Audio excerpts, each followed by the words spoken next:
J'ai commencé mon allocution en langue nationale par ce qui s'est passé hier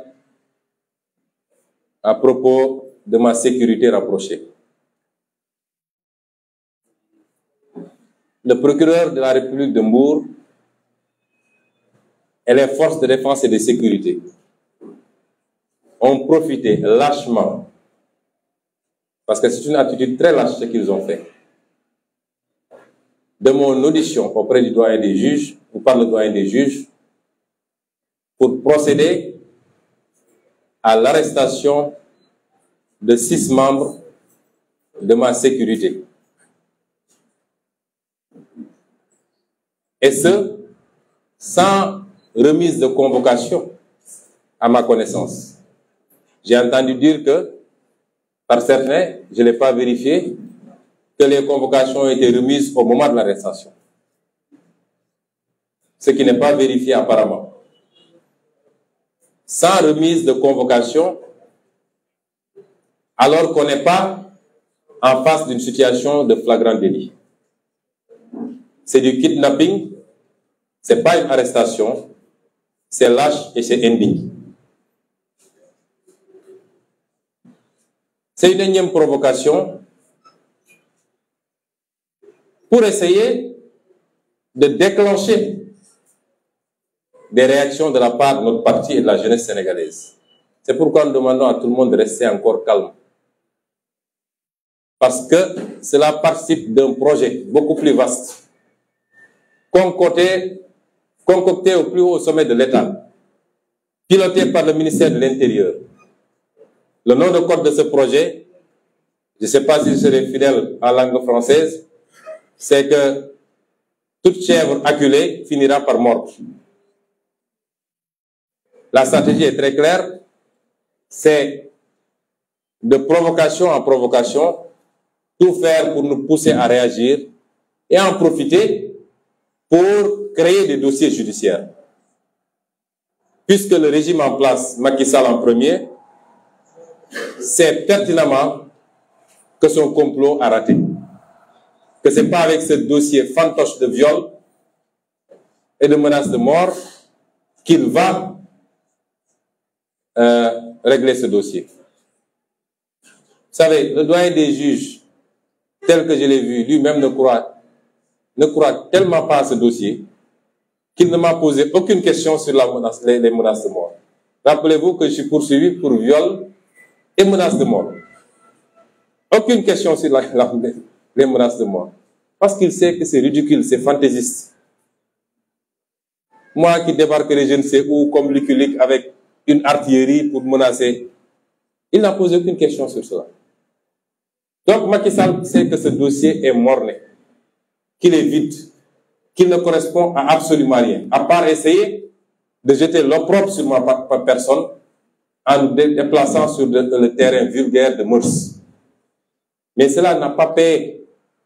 Parce que plus ils en inventent, plus je gagne en popularité auprès du peuple sénégalais. Et les 2 élections qu'on vient de vivre en attestent suffisamment, puisque nous avons quasiment laminé. Ceci pour vous dire que ce qui s'est passé hier entre dans ce cadre. C'est d'essayer de créer des dossiers dans ce dossier, puisque ce dossier est vide. Je vous rappelle qu'en mars 2021, plusieurs procédures avaient été ouvertes contre ma personne. Attroupement non autorisé, trouble à l'ordre public, menace sur les institutions, appel à insurrection. Parce que c'était la stratégie, c'était de partir d'un dossier, mais d'en ouvrir une panoplie en se disant qu'il y aura forcément un dossier qui va passer. Et qui va nous permettre, ne serait-ce qu'une condamnation avec sursis, pour l'empêcher d'être candidat en 2024. Eh bien, je dis à M. Macky Sall qu'il perd son temps, lui et sa justice. Ceux qui ont été arrêtés sont les membres les plus rapprochés de ma sécurité rapprochée. C'est ceux qui ne me quittent quasiment jamais, quelle que soit la situation. Vous pouvez visionner toutes les images, vous verrez qu'ils sont toujours avec moi.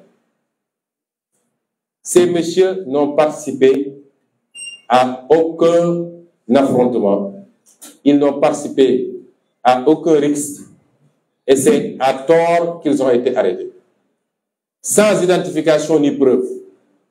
Le procureur qui s'est transformé, lui, en juge, a même décrété leur culpabilité hier. Et vous venez prendre des gens qui sont ciblés depuis longtemps. Limousine, Momo, Petit Lamine, Boy, Diaw, tout le monde sait que depuis longtemps, ils sont ciblés. Ils sont sur les tablettes des forces de défense et de sécurité. Ils sont surveillés, ils sont filés du matin au soir. Nous le savons tous. Et ils ont profité de ça pour venir les cueillir, les mettre dans une pièce, appeler les plaignants pour dire, dites que c'est eux. Dites que vous les avez identifiés. Ils n'ont participé à absolument rien. Et ce qui s'est passé à Kiki relève de la légitime défense. Parce que nous avons été une énième fois attaqués. Ça, nous, on fait une tournée pour aller à la rencontre des populations. Nous n'allons agresser personne. Et nous avons fait des dizaines et des dizaines de villages dans le département de Mbour. C'était l'avant-dernier village de notre tournée. L'avant-dernier village. On n'a jamais eu de problème. Jamais.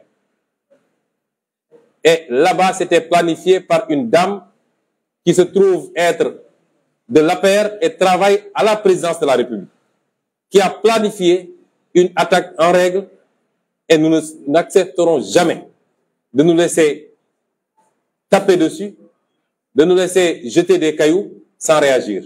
Mais le plus gros de la réaction, je vais vous le dire, c'est les militants de la localité. Ce n'était pas ma sécurité parce que ma sécurité était autour de moi. Quand il y a des problèmes de la sécurité, fait bloc autour de ma personne.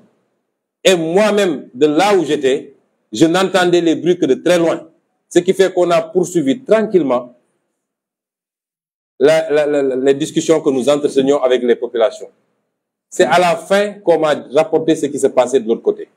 Et beaucoup de membres de cette sécurité-là étaient autour de moi. Ils n'étaient pas mêlés à ça. Je rappelle que nous avons plus de militants que dans cette zone comme presque partout au Sénégal maintenant. Parce que nous avons gagné Tchiki largement lors de ces élections législatives. Nous avons gagné toute la commune de Dias. Et partout où nous allons, c'est d'abord nos militants et nos jeunes qui viennent nous accueillir et qui font bouclier. Et je veux rassurer Macky Sall et Antoine Diome qu'ils ne pourront jamais décimer ma sécurité. Ma sécurité, ce n'est pas seulement ce que vous voyez là. Et vous voyez que je suis bien encadré. Mais ma sécurité, c'est des milliers, voire des millions de jeunes Sénégalais. C'est ça ma sécurité. Je veux les rassurer également qu'ils ne pourront jamais interrompre ou handicaper la tournée nationale que nous avons démarrée. D'ailleurs, après ce petit répit, nous allons reprendre, s'il le plaît à Dieu, la semaine prochaine. Nous ferons les 46 départements du Sénégal. Nous ferons toutes les communes du Sénégal et nous ferons le maximum de villages du Sénégal pour aller rencontrer des Sénégalais. Et ce qu'on a déjà vu dans le département de Mbour est extraordinaire et dépasse toutes nos attentes. C'est ça qui leur fout la frousse que vous voyez actuellement. Parce qu'ils savent qu'on avait déjà conquis toutes les grandes agglomérations, toutes les cités urbaines. Mais ils se rendent compte que nous sommes en train de prendre le monde rural. Et c'est ça qui leur fait peur. Mais je les rassure, ils ne pourront pas arrêter cette tournée. Nous allons continuer le plus tranquillement du monde. Ce que je voulais dire ensuite, c'est par rapport à l'audition qui s'est tenue hier au bureau du doyen des juges. Ce matin, hier soir déjà, mais ce matin également, beaucoup de choses ont été dites sur ce fameux face-à-face. Certaines sont vraies, beaucoup d'autres ne le sont pas. Je veux dire simplement que cette audition aurait pu tenir en 15 minutes. Ce qui dénote du manque de sérieux de ce dossier. Un dossier qui a tenu en haleine le Sénégal depuis 18 mois. Un dossier qui a provoqué le chaos dans ce pays comme il n'en a jamais connu. Un dossier qui a coûté énormément au Sénégal en pertes en vies humaines en biens matériels, en intégrité physique. Un tel dossier. Et tout le monde retenait son souffle et attendait ce fameux face-à-face entre Ousmane Sonko et le juge. Monsieur le juge, monsieur le doyen des juges ne m'a posé que 3 questions. 3. Pour vous dire vrai, en quittant ma maison, mon épouse m'avait demandé s'il fallait préparer le repas pour nous. Je lui ai dit non, je ne pense pas qu'on reviendra avant minuit. Cette audience aurait pu durer 15 minutes puisque le doyen des juges ne nous a posé que 3 questions, j'y reviendrai. Elle a finalement duré beaucoup plus longtemps parce que j'ai pris le temps de développer mes arguments et de démontrer le complot dont je suis victime au doyen des juges. Donc, au moins sur 1h30 minutes, c'est moi seul qui ai développé et qui ai présenté au doyen des juges mes arguments. Le doyen des juges m'a posé 3 questions. J'y reviendrai dans la deuxième partie. Mais j'ai démontré au doyen des juges en quoi ce dossier était un complot. Et je vais citer les acteurs du complot. La liste n'est pas limitative. Parce que si le doyen des juges daignait creuser encore un peu, ce dossier le mènerait tout droit vers Macky Sall. Tout droit vers Macky Sall. S'il a le courage d'aller aussi loin.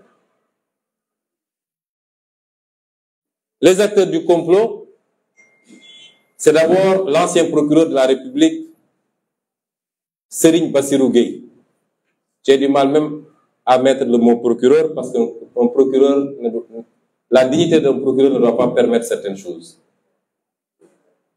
C'est ensuite son bras exécutant, le commandant Abdou Mbengue, qui était le chef de la section de recherche en ce moment. C'est ensuite l'actuel commandant de la gendarmerie nationale et directeur de la justice militaire, M. Moussa Fall, le général Moussa Fall. C'est M. Mamadou Mamour Diallo, maître Gabi So. Voilà. Son nom me revient, maître Pape Samba So, dit Gabi. Maître Pape Samba So, dit Gabi, avocat. Maître Dior Diagne, épouse du ministre de l'Intérieur Antoine Diome, d'après ce qu'on m'a dit, elle aussi avocate. Et j'ai expliqué, au-delà de ce qui existe déjà dans le dossier, parce que le dossier est à 200% à décharge pour moi. Il ne comporte aucun élément et aucune preuve attestant d'un viol ou d'une menace de mort. Aucun. J'ai dit au doyen des juges, si vous avez des éléments à charge, mettez-les sur la table. C'est le moment. Il y a une accusatrice. Je suis inculpé depuis 18 mois. Vous n'avez pas osé me convoquer. Aujourd'hui, vous le faites, on a calmé le pays. Et je suis venu tranquillement vous voir. Ce à quoi je m'attends, c'est que vous me disiez, M. Sonko, à partir de la plainte et des investigations que nous avons menées, voilà des éléments à charge contre vous qui prouvent que vous êtes auteur d'un viol sur telle personne. Rien de cela n'a été. Le procureur, le doyen des juges ne m'a, en présence de mes avocats, n'a agité aucun élément de preuve. Aucun. Et donc, je lui ai dit, moi, lors de la première comparution avec son prédécesseur, j'avais inscrit noir sur blanc 2 choses. À la question, est-ce que vous reconnaissez les faits? J'avais répondu absolument pas, je ne reconnais aucun, je ne reconnais aucun de ces faits. Je n'en connais même pas. Et deuxièmement, je suis victime d'un complot. organisé, préparé, exécuté par telle et telle personne. C'est ça qui était inscrit sur le dossier. Je lui ai dit, le dossier a 2 volets. Volet accusation, volet contre-accusation. Que chacun apporte ses preuves. Et puisque vous êtes incapable de me montrer ne serait-ce que le début d'une preuve, moi je vais vous donner mes preuves. Et je lui ai dit, concernant le procureur Serigne Bassirou Gueye, il a comploté contre ma personne sur ce dossier. Et par la grâce de Dieu, parce que depuis qu'on a commencé ce dossier, je ne peux que remercier le Seigneur. Parce qu'à chaque fois et à chaque étape,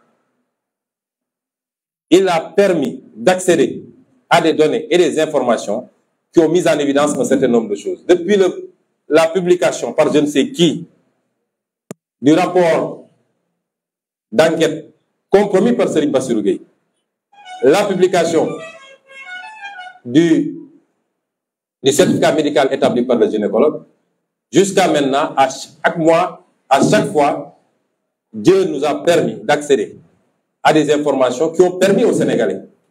Parce que ce dossier, c'est un dossier politique. Et ceux qui jugent un dossier politique, c'est les Sénégalais. Ce n'est pas les magistrats. Ils ont beau s'agiter, mais c'est les Sénégalais qui jugent. Et c'est pourquoi les Sénégalais, en juge, étaient sortis au mois de mars dernier pour dire ça ne se fera pas.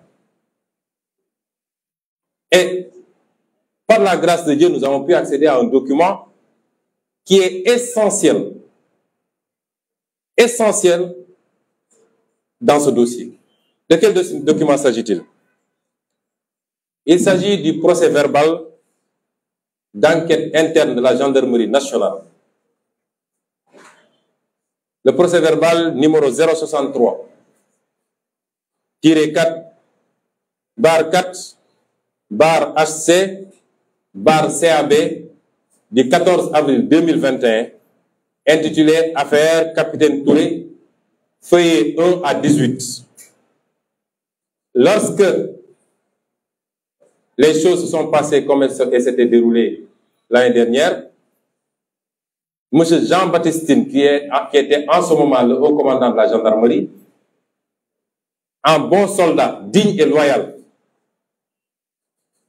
avait ordonné une enquête, et cette enquête avait été menée par le colonel Omar Diouf et le colonel Crépin Arsène Sambou.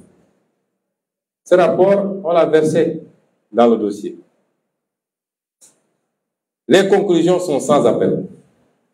Et c'est pourquoi je crois que Macky Sall va avoir la surprise de sa vie, parce qu'il ne sait pas que nous détenions ce document.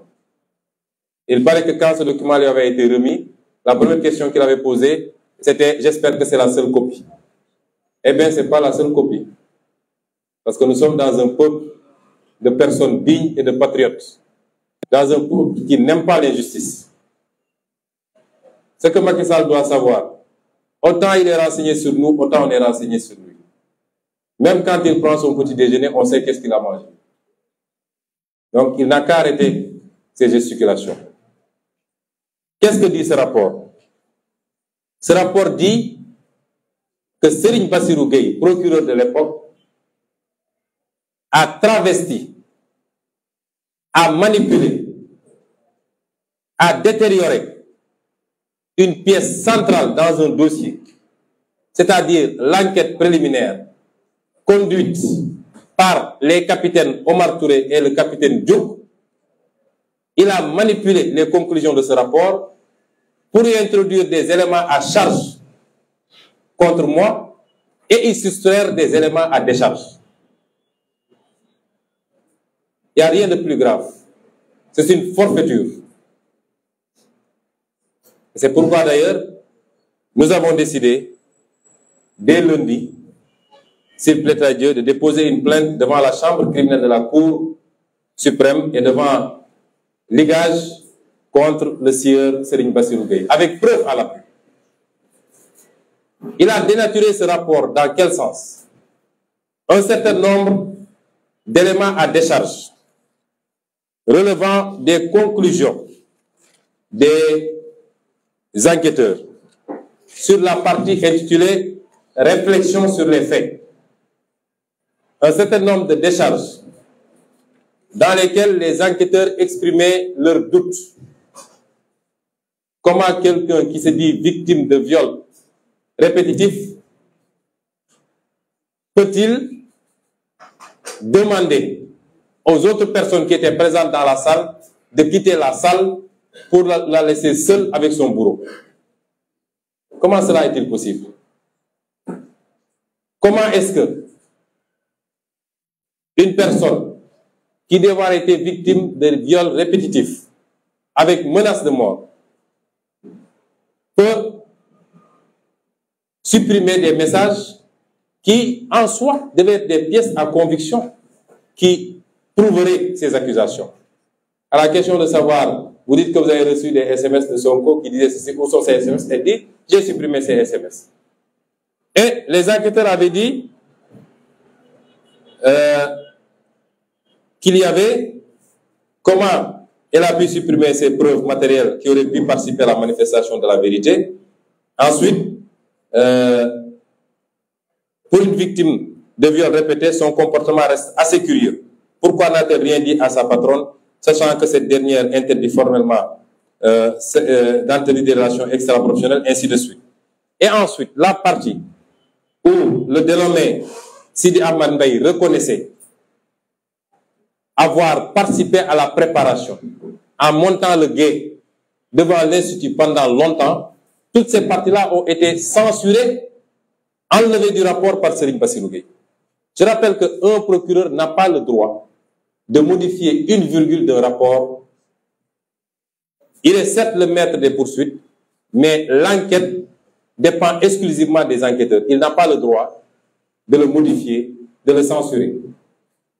Mais le plus grave, après avoir enlevé des éléments à décharge, le procureur a introduit dans le rapport final des éléments, de faux éléments à charge. Il est allé chercher des images qui peuvent choquer les bonnes mœurs. Des images attentatoires à la pudeur. Et l'objectif, c'était d'atteindre la propriétaire de l'Institut, l'accuser de proxénétisme et pouvoir par ailleurs atteindre Sonko. Et c'est pourquoi il est allé sur Internet, où il est allé puiser énormément d'images obscènes que vous voyez là. Toutes ces images-là, c'est Serigne Bassirou Gueye qui les a introduites dans le dossier alors qu'elles n'ont absolument pas de rapport avec l'Institut. Et ça ressort du document. Mais mieux encore, mes avocats avaient déposé une requête auprès du doyen des juges en lui demandant de saisir la cybercriminalité pour vérifier le rapport de ces images avec l'Institut en tant que tel. Quand les résultats sont sortis, quand la cybercriminalité a fait ses investigations, il est apparu que ces images n'avaient aucun lien, ni de près ni de loin, avec l'Institut de Mme Ndeye Khady Ndiaye. Ça, c'est très grave ce que Bassirou Gueye a fait. Ce monsieur est un criminel. Et c'est pourquoi j'ai déposé une plainte.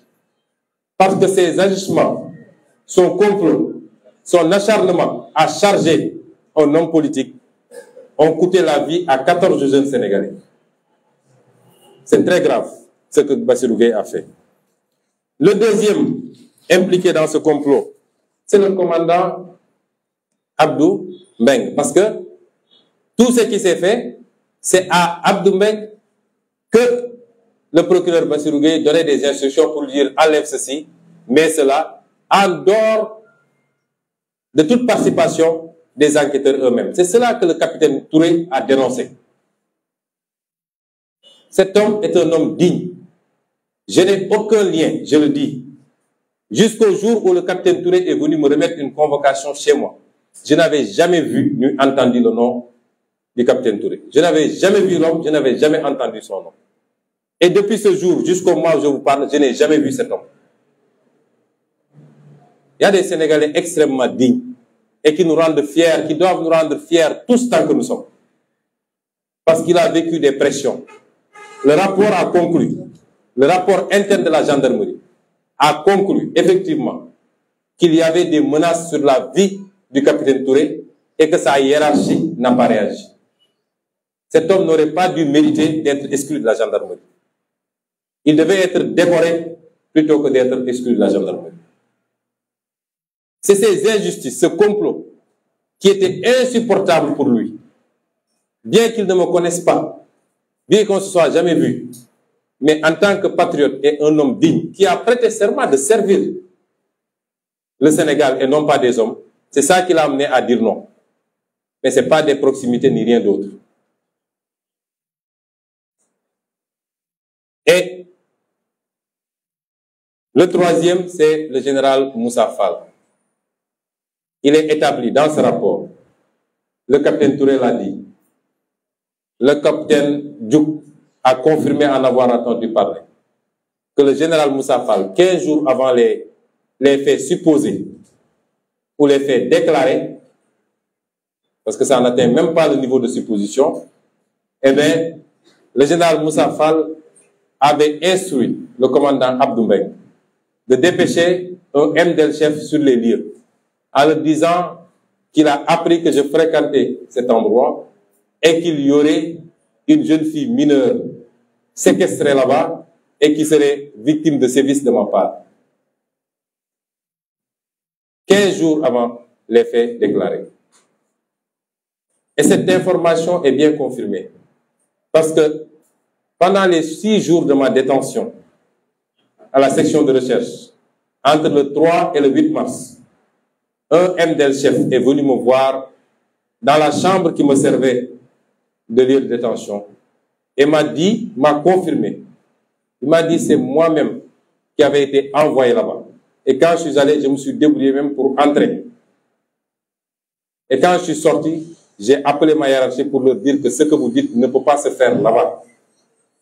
Parce que c'est une maison avec une famille qui y habite, des gens qui y travaillent. Je vois mal comment cela peut se faire là-bas. Comment un général de gendarmerie peut se permettre de telles pratiques qui déshonore son grade et son rang? Il est membre à part entière de ce complot. Monsieur Mamoudou Mamour Diallo, lui, c'est l'évidence même, puisqu'il a appelé la propriétaire de l'Institut quand elle était soumise à l'enquête au niveau de la section de recherche pour lui proposer des sommes d'argent progressives jusqu'à atteindre 200 millions, je crois, en échange du changement de sa version. Qu'elle accepte de changer sa version pour me charger et pour me désigner. C'est que la bonne dame a refusé. Voilà une dame également extrêmement digne, qui a subi beaucoup de choses. Elle a failli perdre son enfant. Serigne Bassirou Gueye, mais cet homme n'est pas humain, a envoyé des éléments de la gendarmerie pour leur dire de lui arracher son enfant qui était né prématuré. Et le médecin a dit, si vous voulez enlever son enfant, vous serez responsable de la mort de cet enfant. Comment un procureur participant à un complot d'État peut aller aussi loin? Mais, en plus de cela, tous les Sénégalais ont entendu un audio identifié par lequel ou dans lequel le sieur Mamoudou Mamour Diallo entretenait une conversation avec la plaignante pour rappeler les engagements qu'il avait pris vis-à-vis d'elle, de lui donner des documents de voyage, passeport, visa, de l'argent, lorsque cette affaire serait terminée, c'est-à-dire lorsque le procès se tiendrait. Et hier, j'ai dit au doyen des juges, j'ai posé la question au doyen des juges, est-ce que c'est vous qui avez promis aux gens un procès? Parce que vous êtes le seul à pouvoir renvoyer un procès sur un dossier totalement vide. Et tous les gens de la paire, de la présidence de la République aux plus petits militants, sont convaincus qu'il y aura procès. Nous savons les pressions qu'il subit, je vais y revenir.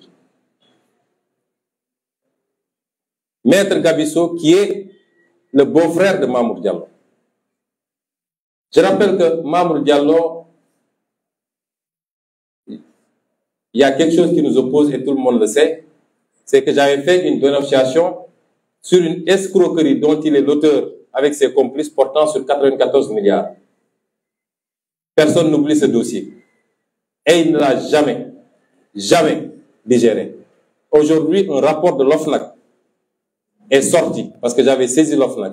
Et le rapport a dit m'a donné raison sur toute la ligne et a demandé à ce que le procureur ouvre une instruction judiciaire et poursuive Mamour Diallo et ses complices pour escroquerie sur des milliards de nos deniers publics.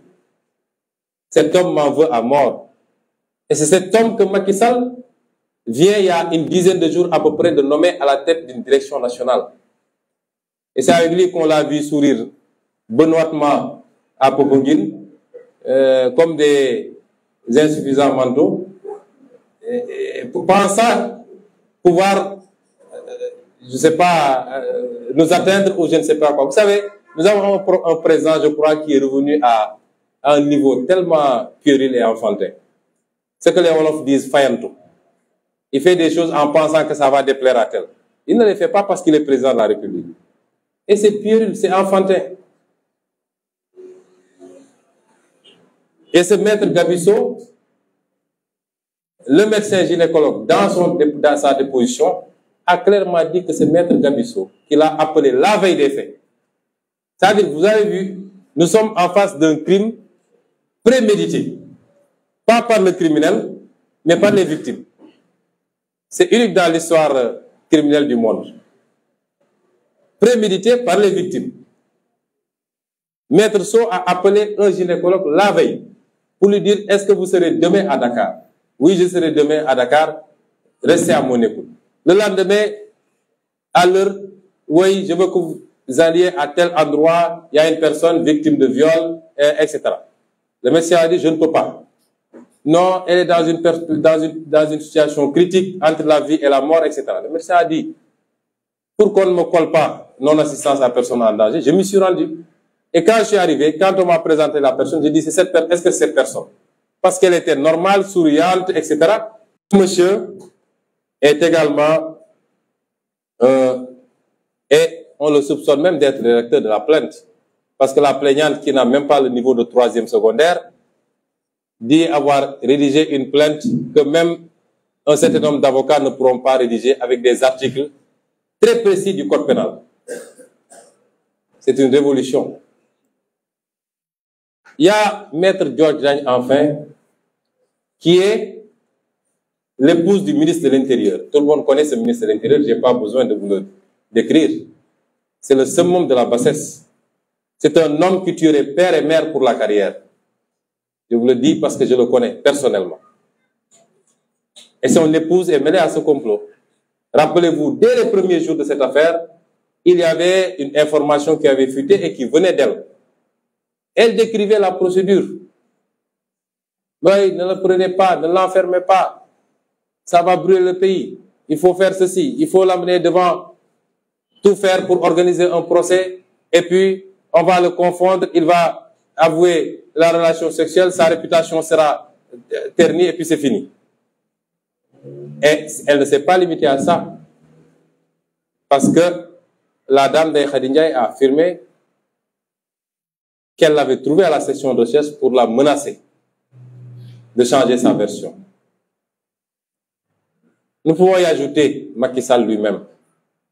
Parce que, si vous observez bien, tous ceux qui ont refusé de participer au complot ont été sanctionnés. Le capitaine Touré a été sanctionné.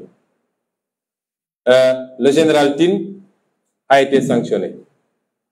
L'MDL chef dont on parle a dû quitter la gendarmerie. Ainsi de suite. Mais tous ceux qui ont accepté de collaborer, le général Moussa Fall a été promu. Le commandant Abdou Mbeng est passé colonel. Mamadou Mamour Diallo a été nommé directeur. Ainsi de suite, ainsi de suite. Serigne Bassirou Gueye a été détaché au palais de la République. Et rappelez-vous qu'une dame a fait un témoignage public attestant d'un lien qui existerait entre mademoiselle Adji Sarr et M. Macky Sall. Et c'est pourquoi nous avons Nous l'avons ajouté également dans la liste des témoins. Voilà ce qui s'est passé hier au bureau des doyens des juges. Rien d'autre. Le doyen des juges m'a posé 3 questions. La première, est-ce que je reconnais avoir fréquenté les lieux? J'ai dit oui. À quelle date? Je ne sais pas. Parce que moi, je ne suis pas un robot je n'ai pas un calepin du matin au soir pour dire à telle heure j'étais ici, etc. Ça, c'est peut-être les enquêteurs de la police qui font ce genre de pratique. Il m'a dit, est-ce que je reconnais avoir entretenu des relations avec la dame? Je lui ai dit, je ne vous permets pas de me poser de telles questions. Quand un dossier de complot est si manifeste, avec des preuves, et de l'autre côté, vous n'avez aucune preuve, je ne vous permets pas, vu le statut que j'ai, parce que dans 16 mois, j'ambitionne d'être président de la République du Sénégal, je ne vous permets pas, monsieur le juge, de me poser ce genre de questions. Et de surcroît, ce n'est pas à moi de vous donner des preuves. Et troisième question, est-ce que j'accepterai des prélèvements pour un test ADN? J'ai dit, mais vous, est-ce que ça va là-dedans? Est-ce que ça va? Vous n'avez aucune preuve. Vous ne me mettez absolument rien. Vous voulez que moi, je donne mon sang à des comploteurs. Si vous dites avoir fait des prélèvements, qui les a fait? Qui les a gardés? Le commandant Abdou Mbengue, le procureur Bassirou Gueye. Et vous me dites, moi, de donner mon sang pour qu'on aille comparer avec ce que ces gens-là ont fait. Votre dossier, maintenant, se résume à une histoire de sang. Moi, mon sang, là, Sonko Bankirankoli, vous ne l'aurez jamais. Si le dossier se résume à ça, il est terminé. Que chacun va à ses occupations. Mais je lui dis, si vous êtes conséquent avec vous, vous devez poursuivre vos investigations sur la théorie du complot. C'est même plus une théorie, sur la réalité du complot. Et si vous êtes courageux, vous irez loin. Et je lui ai rappelé la jurisprudence du Watergate aux États-Unis, qui a coûté au président Nixon son 2e mandat. Parce que le parti qui était au pouvoir avait comploté contre son opposition, en mettant un système d'écoute au niveau de leur siège et ailleurs. Quand ça a été découvert, une enquête a été menée, et grâce à la détermination d'un juge qui a refusé de laisser tomber. Ça s'est passé avant le second mandat de Nixon.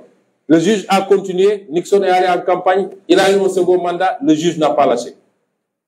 Et il a fallu mettre en place une commission sénatoriale. Cette commission a conclu à la culpabilité de Nixon et à sa destitution. Quand on met tous les moyens d'un État pour comploter contre une opposition, contre un opposant, cela est une haute trahison de la part de ce régime. Mais je sais qu'il n'aura pas le courage d'aller si loin. Et c'est pourquoi, pour terminer, nous avons demandé au juge si vraiment il veut une investigation digne de ce nom, de convoquer le général Moussa Fall et de l'entendre sur ses agissements, de convoquer le commandant Abdoul Mbengue, devenu colonel, de convoquer le dénommé MC Niass, qui a déclaré publiquement avoir des preuves, et il en avait sorti au moins une, le fameux audio qui mettait en conversation Mamour Diallo et Adji Sarr. De convoquer M. Mamadou Mamour Diallo, apparemment le cerveau même de tout ce qui s'est passé. De convoquer Maître Gabisso et Dior Diagne. D'entendre également le capitaine Omar Touré. S'il ne le fait pas, il n'a pas instruit. S'il ne le fait pas, il n'a pas instruit ce dossier. Certes, il a posé beaucoup d'actes à décharge, mais nous, on ne peut pas nous endormir. Si la consigne qu'il a reçue de Macky Sall, c'est dans tous les cas de renvoyer à un procès, il peut poser des actes qui donneraient à penser qu'il instruit à décharge. L'important pour eux, c'est qu'on finisse, on parle, on renvoie vers un procès. Et j'ai dit à ce doyen des juges que je n'ai aucune raison de lui faire confiance. Parce que il avait posé des actes sur ce dossier avant qu'il ne lui soit confié. Rappelez-vous qu'au mois de février, dès que cette affaire a éclaté, il avait partagé sur sa page Facebook un article tendancieux à charge contre moi, écrit par un militant de l'APR vivant en France qui se trouve être son parent, son beau-frère même. Comment est-ce qu'on peut faire confiance à un juge qui a posé cet acte déjà? Je lui ai dit, monsieur le juge, nous n'ignorons pas vos liens avec beaucoup de pontes de la République. Nous savons qu'il est très proche d'Aïssata Tall Sall, qui nous avait accusés de tous les noms, qui avait fait des courriers à toutes nos ambassades à l'étranger pour leur demander de me dépeindre en diable. Et c'est elle qui avait sorti le terme de force occulte, dont elle est seule à connaître. Ils sont très proches et le juge Maham Diallo lui a même donné le nom d'une de ses filles. Nous connaissons ses relations avec les Abdoulaye Daouda Diallo, les Farba Ngom. Je ne veux pas parler d'ethnie, ni de Nettoukou Bandoum, mais nous connaissons tout. Mais nous savons surtout les pressions qu'il subit, et quelquefois même les menaces. Je lui ai rappelé que son prédécesseur, M. Samba Sall, au dernier jour de gestion de ce dossier au mois de mars, avait confié qu'il avait peur pour sa vie. Mais il avait dit qu'il avait plus peur de l'État que des manifestants. C'est assez significatif. Et il a préféré quitter chez lui pour aller loger chez un avocat en ville. Nous savons que lui-même subit les mêmes pressions. Et qu'il a peur. Il aurait avoué à demi-mot. Mais quelle que soit la situation, il doit savoir que le peuple n'acceptera plus certaines choses. Lui, comme tous les magistrats, à chaque fois que ce pays a brûlé, c'est parti d'un magistrat ou d'un groupe de magistrats. À chaque fois. N'eût été ça, nous sommes le pays le plus paisible. Que les magistrats disent le droit, rien que le droit. Mais des magistrats qui s'aplatissent devant l'exécutif. Des magistrats qui, même face à l'évidence, suivent au droit et l'œil ce que l'exécutif leur demande. Et ces magistrats-là qui posent les problèmes. C'est les manipulations de Serigne Bassirou Gueye et autres qui ont coûté 14 morts au Sénégal en 2021. Et cela ne doit plus se reproduire. Et c'est pourquoi nous n'accepterons plus cela. Et cela, je l'ai dit également aux juges, ce ne sont pas des menaces. Voilà ce qui s'est passé hier au bureau du doyen des juges. Il n'y a rien d'autre. J'ai été exhaustif. Rien d'autre ne s'est passé. Les petites histoires mystiques, etc., ça c'est anecdotique. C'est pour amuser la galerie. Voilà, messieurs et dames de la presse. Si vous avez des questions, je suis à votre disposition.